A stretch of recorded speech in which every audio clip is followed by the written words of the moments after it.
So I met with a number of recruitment chief execs and asked them if they would back an industry-wide movement because there are 71 million young people unemployed worldwide, nearly 2 million in the UK, and I felt that if there was one industry that had the potential to do something useful and practical, then it was the recruitment industry.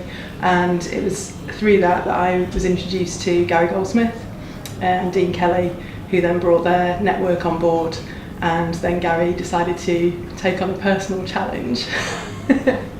So one of our other chief execs decided that he would do an Ironman for Opera, and basically went on and on and on at me until I agreed to it. I didn't know what one was when I signed up for it. I thought it was like a Tough Mudder or a Bear Grylls. It's not actually, it's like a proper athletic challenge. So I've been learning to swim for the last year because I couldn't swim. I got on a road bike for the first time in January, and on the 30th of September I'll be doing a 3,800 metre open water swim, 180 kilometre bike ride and a full marathon in 15 hours.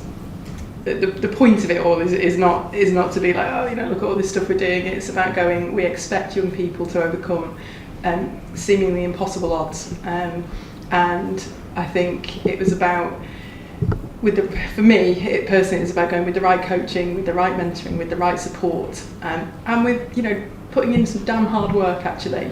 Impossible things do become possible, and I think that was for me, that's when I'm training, when my feet are bleeding after I've been running, and you know, and all the pain, it's going actually between the fundraising that Gary's doing, all of our other guys, and the Ironman. We want to be able to support 2,500 young people in this country next year, and it's by doing these things that we'll be able to do that. So we've partnered in the UK with the Prince's Trust, because they're one of the leading youth charities in the country.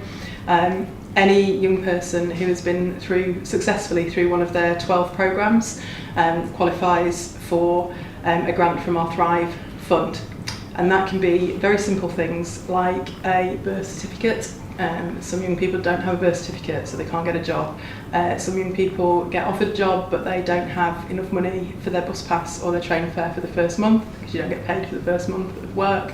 And the reason, the concern for me was, it's not about just getting young people into work, it's keeping them there.